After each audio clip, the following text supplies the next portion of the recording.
വയനാട്ടിലെ ദുരന്ത ഭൂമിയിൽ നിന്ന് ഇനി മനസ്സ് നിറയ്ക്കുന്ന ഒരു പ്രണയകഥ.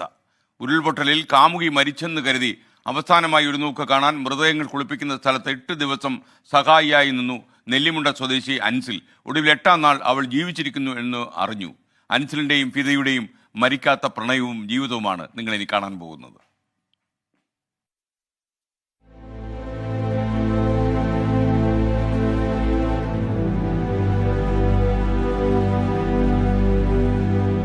നൂറുകണക്കിന് മനുഷ്യരെ ഇല്ലാതാക്കിയ ദുരന്തം എത്തുന്നതിന് മുൻപ് ആ രാത്രി ചൂരൽമലയിലെ ഫിദയെ അൻസിൽ വിളിച്ചിരുന്നു.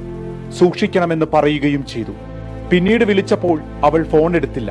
രാവിലെയാണ് മുണ്ടക്കയെയും ചൂരൽമലയെയും ഉരുൾ തൂത്തെറിഞ്ഞുവെന്ന് അവൻ അറിഞ്ഞത്. പിന്നീട് മരവിപ്പോടെ ചെയ്തതും അനുഭവിച്ചതുമെല്ലാം മേപ്പാടിയിലെ ഹെൽത്ത് സെന്ററിലിരുന്ന് പതിയെ അൻസിൽ പറഞ്ഞു തുടങ്ങി.